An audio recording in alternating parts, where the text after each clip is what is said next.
Arkadaşlar, hər vaxtınız xeyir olsun. Bugünkü mövzumuz qeyri-müəyyən əvəzişləri və törəmə əvəzişləri olacaq. Əvəzin əvvəlki bölməsində də qeyd edirik ki, əvəzliyə aid testlərdə mütləq şəkildə tərcümələri diqqət etməliyik. Ona görə biz qeyri-müəyyən əvəzişlərinin tərcümələrini əzbər biləcəyik. Çünki bir çox test var ki, qayda əsasında tapmaq mümkündür. Amma müəyyən qrup testlər var ki, doğru cavabı tapmaq üçün əvəzliyin düzgün tərcüməsini bilmək lazımdır. Allah olar. Biz sam eyni əvəzliyindən başlayacağıq. Sam bir neçə, bir qədər, bəzi, bəzən də bəziləri mənasını verir. Eyni isə heç mənasını verir. Some friends, bir neçə dost. Some sugar, bir qədər şəkər. Any time, heç vaxt. Ya da any questions, heç sual. I don't have any questions. Heç sualın yoxdur. Allah, sam any'nin işləmə hallarına nəzər yetirəcək. Sam və any əvəzliyinin 3 işləmə halı var. Bu 3 işləmə halına diqqət edin. Çünki təyin əvəzlikləri izah edərkən demək olar ki, bunun üzərində izah edəcəyik. Hansı hallardır? İsimlə işləmə halı, isimsiz işləmə halı və əvəzliklə işləmə halı. Dediyim kimi, həm sam any'də, həm də bir çox təyin əvəzliklərdə isimli, isimsiz və əvəzliklə işləmə hallarına köçünəcəyik. Allah, sam any əvəzliyinin biz isimlə işləmə halından danışacağıq. Gəlin bircə dəqiqə alırlar. Lütfən düzəldək. Sam və any əvəzliyinin isimlə işlənmə halı. Sam və any əvəzliyi sayılan cəm, yəni cəm isimlərlə və sayılmayan isimlərlə işlənir. Sayılan cəm və sayılmayan isimlərlə işlənir. Ağlı bunlar mübtəda rolunda çıxış eləyərsə, sam və any'nin xəbəri yanındakı ismə görə seçilir. Yəni, sam və any'dən sonra cəm isim gələrsə cəm xəbər, sayılmayan, yəni sayılmayan isimlər tək olduğu üçün də tək xəbər olacaq. Yəni, cəm isim gələrsə cəm xəbər, tək isim gələrsə də tək xəbər olacaq. Nümunədən baxırıq, sayılmayan isim təkdədir, xəbəri təkdədir. Cəm isim gəlib, xəbəri cəmdədir. Tək isim gəlib, xəbəri tək, cəm isim gəlib, xəbəri cəm. Sam və any əvəzliyindən sonra sayılandırsa cəm isim və sayılmayan isim işlədir. Allah, əvəzliklərin isimlə işlənmə halında 2 hal var. Birbaşa işlənmə halı. Yəni, bizim nümunəmizdə, gəlin bu şəkildə deyək. Birbaşa işlənmə halı bu olsun A halı. Sam, any, polis ismi. B variantı isə ağlıqlar. Of sözünündən işlənməsidir. Sam, any, of. Orada da hər hansı bir təyin edici və sonra isim gələcək. Buna diqqət edirək ağlıqlar. Sam və any birbaşa isimlə gələrsə, heç bir artikel, heç bir əvəzlik, yəni heç bir təyin edici söz işləmir. Amma sam any əvəzliyi of sözünü ilə işlənərsə, mütləq şəkildə ismin əvvəlində hər hansı bir təyin edici söz olmalıdır. Hər hansı bir təyin edici söz deyərkən biz nəyi nəzərdə tuturuq? Əvəzlik ola bilər bu, artikel ola bilər, yəliş halda olan isim ola bilər. Amma of sözünü ilə verilərsə, mütləq şəkildə ismin əvvəlində hər hansı bir təyin edici söz olmalıdır. Birbaşa gələndə some friends deyirik, elə deyilmi? Birbaşa olanda heç bir təyin edici ehtiyac yoxdur, çünki sam əvəzliyi var. Amma of sözünü verilərsə, mütləq ismin əvvəlində hər hansı bir təyin edici. Some of the friends və yaxud da some of my friends, some of Alex friends bu şəkildə uzada bilərik. Birbaşa gələrsə heç bir təyin edici olmur. Of sözünü olarsa, mütləq ismin əvvəlində hər hansı təyin edici söz olacaqdır. Sam any əvəzliyini istər birbaşa, istərsə də of sözünün işlənməsində xəbərində dəyişiklik olmur. Yəni, eyni qayda olacaq, istəyir ofla verilsin, istəyir ofsuz verilsin. Sam any'dən sonra cəm isim gələrsə xəbəri cəm, tək isim gələrsə xəbəri tək olacaq. Ağlınızda olsun ki, sam any əvəzliyi isim tələb edir. Yəni, onları isimsiz işlətmək olmaz. Bir nümunə deyim. I saw some outside şəklində bir nümunə ola bilməz. Çünki məna boşluğu da var. Mən sözdə bir neçə gördüm. Bir neçə nə gördüm? İsmi olmadığı üçün bu nümunələr, buna bənzər nümunələr səhvdir. Çünki sam və any əvəzliyi məna bitkinliyi olması üçün mütləq yanında isimlə işlənməsi lazımdır. Allah, sam any əvəzliyi ilə isim arasında müəyyən sözlər işlənə bilər. Hansı sözlər işlənə bilər? Azə işlənə bilər, more işlənə bilər, sifət işlənə bilər. Sam any ilə isim arasında azə, more və sifət işlənə bilər ağlıqlar. Buna aid bir neçə test nümunələri var, diqqətli olarsınız. Some more friends, any other passengers və s. kimi digər nümunələri biz vermişik. Videonu izləyərkən gözdən keçirə bilərsiniz ağlıqlar. Some any əvəzliyinin ikinci işlənmə halı, isimsiz işlənmə halı. Halbuki biz yuxarıda demişdik ki, some any əvəzliyi isimsiz işlənməz. Ağlıqlar, normal şərtlər altında əvvəlində hər hansı bir isim olmasa, haqqında danışılan bir isim olmasa, sam və any əvəzliyini isimsiz işlətmək olmaz. Sam any əvəzliyi nə zaman isimsiz işlənə bilər? Təkrarı önləmək. Yəni, əvvəlki cümlədə, onun əvvəlində haqqında danışılan bir isim olmalıdır. Həmin ismi təkrarlamamaq üçün sam any'ni biz isimsiz işlədə bilərik. Ağlıqlar, baxın nümunəmizdə nə deyil? Please give her some money. She hasn't got any. Zəhmət olmasa ona bir qədər pul ver, onun heç yoxudur. Heç nəyi yoxdur? pulu yoxdur. Yəni xəyali money sözümüz var. İngilislər təkrarı sevmirlər. Ona görə də təkrarlanan ismi artırırlar. Some any nə zaman isimsiz işlənə bilər? Əgər əvvəlində haqqında danışılan isim olarsa. Əvvəlində haqqında danışılan isim yoxdursa, some any əvəzliyini biz isimsiz işlədə bilməyik. Digər nümunəyə baxaq. Deyir ki, siz rəfdə heç kitab gördünüzmü? Deyir, bəli, mən bir neçə gördüm. Bir neçə nə gördüm? Kitabları gördüm uşaqlar. Haqqında danışılan isim təkrarlanmasın deyə təkrarı önləmək üçün ismi atılır. Bir dənə geriyə alınan olur. Normal şərtlər altında haqqında danışılan bir isim yoxdursa, some any əvəzliyi əsla isimsiz işlənir. Nə zaman isimsiz işlənir? Bir halda. İsim haqqında əvvəlcə məlumat verilir, həmin ismi təkrarlamağa ehtiyac qalmadıqda təkrarlanan sözü atırlar. Bu halda some və any əvəzliyi isimsiz işlənə bilir. Ağlı bağlar. Davam edək biz some any əvəzliyinin əvəzliklə işlənmə halına keçirik. Üçüncü halımızda bu. Əvəzliklə işlənmə halı ümumiyyətlə əvəzlik ilə işlənirsə, o zaman söhbət mütləq orada of sözünü olmalıdır. Bunu geriyə alarsınız. Ağlı bağlar biz Ağlı bağlar biz some any əvəzliyinin üçüncü işlənmə halından, yəni əvəzliklə işlənmə halından danışırıq. Yadınızda olsun ki, əvəzliyin əvəzliklə işlənməsi üçün mütləq of sözünü verilməlidir. Əvəzliklə işlənirsə, mütləq şəkildə arada of sözünü olmalıdır. Ağlı bağlar some any of sözünü işlənməklə əsasən cəm əvəzliklərlə işlənir. Cəm əvəzliklərlə işlənir. Bəzən çox nadir hallarda some of it deyə bilər. Some of it, any of it yaygın bir yanaşma deyil. Yəni testlərdə geniş görməyəcəksiniz. Əksər işlənmə halı as-usem ilə bağlı olduğu üçün də ümumi olaraq qaydanı biz bu şəkildə veririk ki, some any'dən sonra as-usem gəlir, yəni cəm əvəzliklər gəlir. Cəm əvəzliklər gəldiyi üçün də xəbəri cəm olacaq. Ağlı bağlar. Some any əvəzliyinin xəbəri nəyə görə seçilir? Yanındakı sözə görə. Yəni birinci nümunədə some any'dən sonra cəm isim gələndə xəbəri cəm, some any'dən sonra tək isim gələndə xəbəri tək olur. Eləcə də əvəzliklər. Some any'dən sonra cəm əvəzliklər gəldiyi üçün əvəzliklə işləndikdə some any'nin xəbəri nə olacaq ağlı bağlar? Cəmdə olacaq. Ağlı bağlar biraz onların işlənməsinə gəlin. Bir neçə əlavəmiz var. Biz bilirik ki, ingilis dilinin ana qaydası belədir. Some əvəzliyi təsdiq cümlələrində, any əvəzliyi isə sualda və inkarda olur. Bu həmişəmi belədir? Yox, müəyyən istisnalarımız var. Gəlin baxaq bir. Biz bilirik ki, bizim ana qaydamız nədir? Ana qayda budur ki, some təsdiq cümləsində işlənir. Təsdiq cümlələrində ana işləmə qaydası təsdiqdir. Davam edirəm. Some sual cümləsində işlənə bilərmi? Yalnız bir halda xahiş və təklif bildirən sual cümlələri olarsa, some əvəzliyi sualda işlənə bilər. Bir daha vurğulayıram. Sual cümləsi təsdiq və ya xahiş şəklində verilərsə, mən hardan bilə bilərəm ki, təsdiq bu bir xahişdir, bu bir təklifdir. Adətən xahiş və təklif bildirən sual cümlələri would you ya da could you ilə verilir. Adətən də cümlənin sonunda please verilir. Bu şəkildə siz cümlənin xahiş, rica olduğunu, təklif olduğunu bilə bilərsiniz. Məsələn, deyirəm ki, could you give me some water? Bir qədər su verə bilərdinizmi mənə? Bu bir xahişdir, bu bir sual cümləsi deyil. Bu tipli cümlələrdə some sualda işlənə bilər. İşlənməsi bir o qədər də geniş deyil. Üçüncü, some inkarda işlənə bilərmi? İşlənə bilər. Necə işlənə bilər? Ehtiyat olursa ağlıqlar. Sizə iki nümunə göstərim və o nümunə üzərindən izah edeyim. I didn't see some people there. There are some people didn't see me there. Gəlin bu iki cümləyə baxaq. Hər iki cümlə inkar cümləsidir. Hər ikisində some var. Amma bu cümlələrdən biri yanlış, biri doğrudur. Bu isə inkarda işləməklə bağlıdır ağlı-bağlar. Qaydamızda belədir. Some inkar cümləsində necə işlənər? Some inkar cümləsində inkardan əvvəl gələ bilər. Baxın, inkarımız. İnkar cümləsində inkardan əvvəl işlənə bilərmi? Bəli, demək bu doğrudur. İnkardan sonra işlənə bilməz. Bu da bizim inkarımız. Sonra verilir. Ona görə birinci cümləmiz səhvdir. Geriyə alıram bir də. Some inkar cümləsində işlənə bilərmi? Bəli. Necə işlənə bilər? İnkardan sonra some gələ bilməz. Amma inkarın əvvəlində some işlənə bilər ağlı-bağlar. Və nəhayət gəlirəm bu üçüncü halımıza. Any əsasən harada işlənir?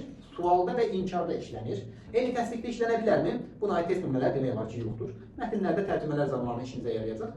Any istənilən mənasında təsdiq cümləsində işlənə bilər. You can come anytime. İstənilən vaxt gələ bilərsiniz. You can take any book. İstədiyiniz kitabı götürə bilərsiniz. Any'nin təsdiq cümlələrində işlənməsinə aid test nümunələri demək olar ki, yoxdur. Ağlı bağlamız bir sonra və önəmli digər bir qeydimiz. Əgər cümlədə is, without, hardly, scarcely, barely sözləri varsa, o zaman some işlənə bilmir. əvəzinə n işlədilir. Bu sözlər olan cümlədə some əvəzliyinin yerinə any işlədilir. Ağlı bala. Bu hisslər başa düşüləndir. Çünki hard edir, scarce, bearlidir. Bunlar zaten inkarlıq bildirən sözlərdir. İnkar cümlələrində isə some yox, n işlənilir. Amma uşaqlar çaşırlar. If ümumiyyətlə without ümumiyyətlə inkarlıq bildirmir. If-in də ümumiyyətlə inkardan yaxından uzaqdan əlaqəsi yoxdur. Qısası, if, without, hardly, scarce, bearly olan cümlələrdə some əvəzinə n işlədir. Nümunəyə diqqətlə baxsa, bu cümlədə nə bir inkarlıq var, nə bir suallıq var. Niyə n verilir? Çünki if olan cümlədə if-dən sonra some əvəzinə n işlədilir. Və ya bu cümlə bir inkar cümləsi deyil, without inkarlıq bildirmir. Lakin without olan cümlədə without-dan sonra some yox, n işlədilir ağlıqlar. Some n ilə bağlı deyəcəyimiz ki, yeter bu qədərdir. Much, many, few, little, a little məsələlərini biz ağlıqlar quantifiers bölməsini keçərkən demişik. Ona görə üzərində çox qalmaq istəmirəm. Many-dən sonra sayılan cəm, much-dan sonra sayılmayan isim işlədilir. A few-dan sonra, few-dan sonra sayılan cəm isimlər işlədilir.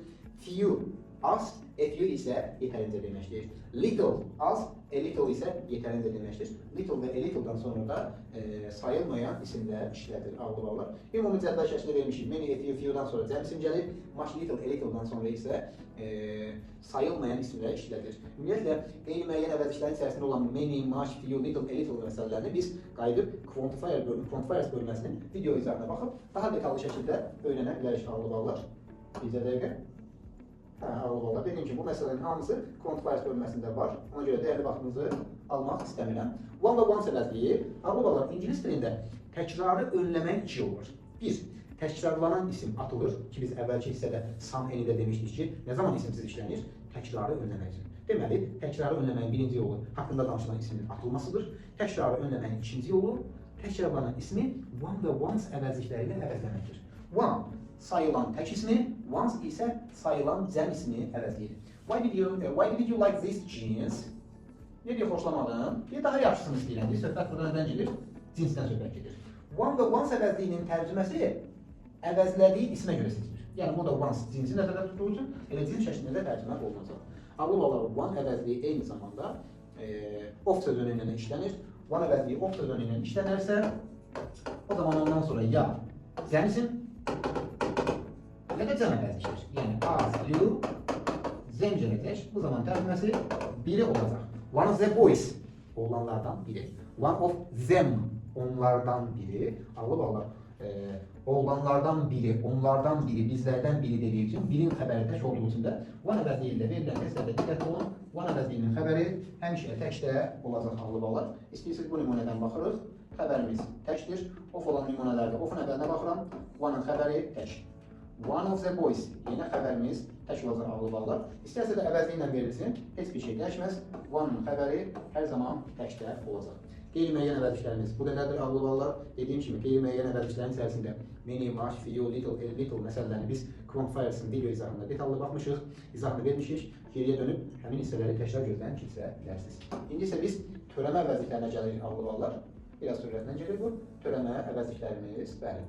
Ağlı bağlar, törəmə əvəzliklərində əsas olan tərcümədir. Törəmə əvəzliklərində daha çox tərcüməyə dayanan testlərdə verilir. Ona görə də zəhmət olmasa gördüyünüz törəmə əvəzliklərinin hər birisinin tərcüməsini əzbərləyək. Ağlı bağlar, törəmə əvəzlikləri necə yaranır? Some, any, every, no əvəzlikləri body, one, sing, where sözləri ilə birləşib törəmə əvəzliklərini əmələ gətirir. Burada nəyə diqqət edəcəm? Body və one-la olan bütün sözlər insan anlayışı bildirəcək. Sing ilə bitən bütün sözlər isə cansız əşyaları bildirir ağlı bağlar. Törəmə əvəzliklərinin hamısının ortaq xüsusiyyətləri vardır ki, onlar sizə bəzi testlərin cavabını tapmaqda kömək edəcək. Dediyim kimi, törəmə əvəzlikləri daha çox tərcüməyə dayanır. Ona görə də tərcümələri doğru şəkildə əzbərləyib, doğru tərcümə əsasında doğru törəmə əvəzliyini yazmaq lazımdır. Buna mürəkkəb əvəzliklər də deyilir bu arada. Amma bəzi ortaq xüsusiyyətləri vardır ki, onlar bir çox testlərdə sizin köməyinizə gələ bilər. Törəmə əvəzliklərimizin xüsusiyyətləri nələrdir ağlı bağlar? Diqqətlə baxaq. Bu sizə dediyim kimi bəzi testlərdə sizə kömək edəcək. Ağlı bağlar, 1. Törəmə əvəzliklərinin xəbəri həmişə təkdə olur. Bunu bir çox uşaq bilir, amma bir çox testlər nəzərdən qaçırır. Ümumiyyətlə, xəbərin təkdə olması nə deməkdir ki? İngilis dilində bütün tək xəbərlərin sonu S-dir. Baxın, uşaqlar bir ziddiyyət var. İngilis dilində ismin sonundakı S cəmi bildirir, amma feillərin sonundakı S tək bildirir. Bütün tək xəbərlər S-lə bildirir. Yəni, is, təkdir, was, təkdir, has, təkdir, does, təkdir və uşaqların görmədiyi feilin sonunda S hər zaman təki bildirir. Yəni, sleeps dediğin şey teşdir, learns dediğin şey teşdir. Fiilin sonunda s'in olması teşi bildirir, s'in olmaması ise onun cəmini bildirir. Törəmə vərdişlərinin birinci qızıl qaydası xəbəri həmişə tək olur. Törəmə vərdişlərindən əsla sonra isim işlədilmir. Ağlı ballar. Nöqtələrdən sonra hər hansı bir isim gələrsə, o zaman biz törəmə vərdişləri yaza bilmərik. Yəni nöqtələrdən sonra house verilərsə, biz Z variantında somebody'ni götürə bilmərik. Niyə? Çünki burada bir isim verilir. Törəmə vərdişlərindən sonra isə əsla isim işlədilmir. Törəmələrdən sonra isim işlədilmir. Eyni zamanda törəmələrdən sonra of sözünü də işlədilmir. Bir çox testlərdə sizə kömək edəcək. Nöqtələr nöqtə of zem şəklində bir test verirlərsə, qısa şəkildə yazıram ki, Allah dəyərli vaxtınızı itməsin. D variantında someone ya da somebody şəklində bir cavabı biz əsla işlədə bilmərik. Çünki törəmələrdən sonra of işlənməz. Allah toparlasam, törəmələrin xəbəri təkd olur. Törəmələrdən sonra isim gəlmir. Törəmələr of sözünü ilə işlənmir. Mən aya buradan törəmələrdən sonra else sözü işlənə bilər. Else başqa daha deməkdir. Else'dən sonra isim işlədə bilmərik. Else harada işlənər? Sual əvəzliklərindən sonra, bir də törəmə əvəzliklərindən sonra. Məsələn, ask somebody else. I know nothing about it. Başqa kimdənsə soruş, mən bu barədə heç nə bilmirəm. Törəmələrdən sonra else işlənə bilər. Ağlı ballar, biz dedik ki, törəmələrdən sonra isim işlənmir. Çünki onlar özü ismi əvəzləyir. Lakin törəmələr yiyəlik halda işlənə bilir. Qarşılıq əvəzliklərində də qayda bu. Törəmə əvəzliklərində yiyəlik halda işlənir. O zaman həmişə apostrof s olur. Apostrof s olarsa, təbii ki, yiyəlik hal olur. Yiyəlik haldan sonra isə isim işlənə bilir. Baxmış olur. Bizim variantımızda nöqtələrdən sonra isim gəlsə törəmə ola bilməzdir. Amma D variantında somebody apostrof s olsaydı, biz bu cavabı doğru şəkildə götürə bilərik. Törəmələrdən birbaşa sonra isim gəlir. Amma apostrof s olarsa, isim işlənməlidir, ağlı ballar. İndi isə biz ümumilikdə törəmə əvəzliklərinin ümumi xüsusiyyətlərini dedik. Ağlı ballar. İndi isə hər bir əvəzliyin qısa xüsusiyyətini deyib, onunla da biz törəmə əvəzliklərimizi bitirəcəyik.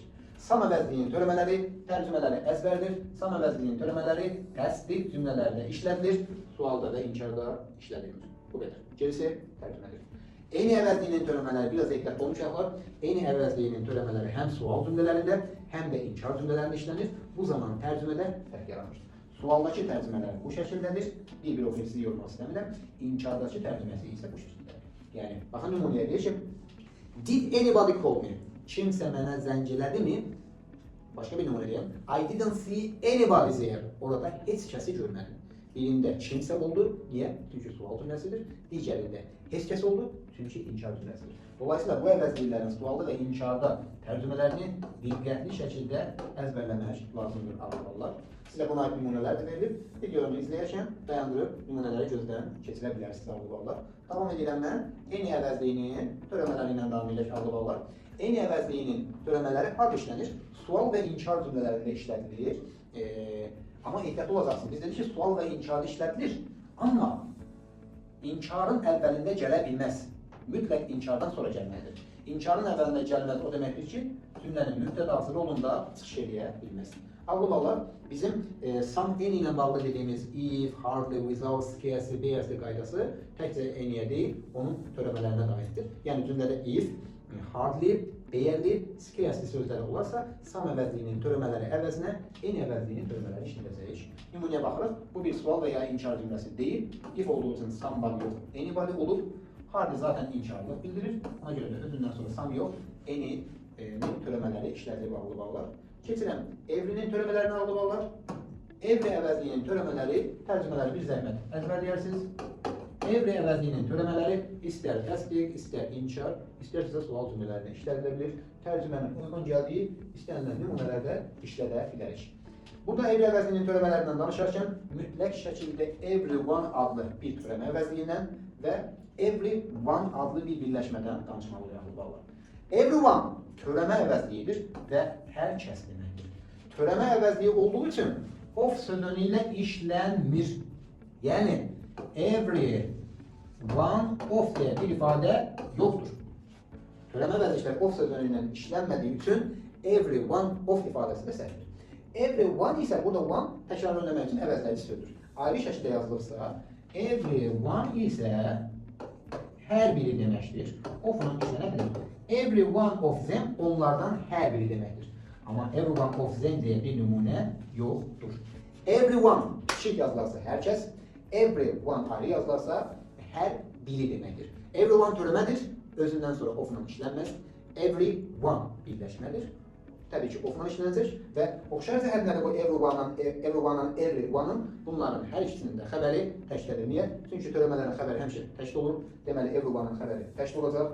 One'ın da xəbəri təşkil olduğu üçün every ayrıca one yazılan birləşmənin də xəbəri hər zaman təşkil olacaq. Ağlı olar, bunlar əslində inkar əvəzliklərdir. Lakin törəmələrin ortaq cəhətləri olduğu üçün hər zaman törəmələrin içərisində izah edirik. No əvəzliyinin törəmələri təbii ki, no inkar olduğu üçün bu əvəzliklər inkar əvəzliklərdir. İşləndiyi cümlədə ikinci inkar işlənə bilməz ağlı olar. Bir də diqqətiniz olsun ki, birbaşa no ilə verilən inkar əvəzlikləri inkar not plus n-yə bərabərdir. Bunu da bir nümunə izah edeyim. I saw nobody there cümləsi bərabərdir. I didn't see anybody there cümləsi. Buradakı no, not anybody bunu demək istəyir ki, nobody bərabərdir not plus n-yə ağlıqlar. Ehtiyatlı olun, n-nin törəmələri də n-i inkar əvəzliyi deyil. Məhz inkarda işlənənlərdir. Bir çox uşaqlar elə düşünür ki, n əvəzliyi və ya n-nin törəmələri inkardır. Xeyr, inkar deyil. N və onun törəmələri məhz inkar tələb edir. Ya sual cümləsində işlənir, ya da inkarın olduğu hər hansı bir cümlədə işlənir. No əvəzliyinin törəmələri isə bunlar tam-tamına inkar əvəzliklərdir. İşləndiyi cümlədə ikinci inkar işlənə bilməz. Ağlama olar. Törəmə əvəzliklərindən bağlı sizə deyəcəklərim bu qədər. Diqqətinizə görə minnətdaram.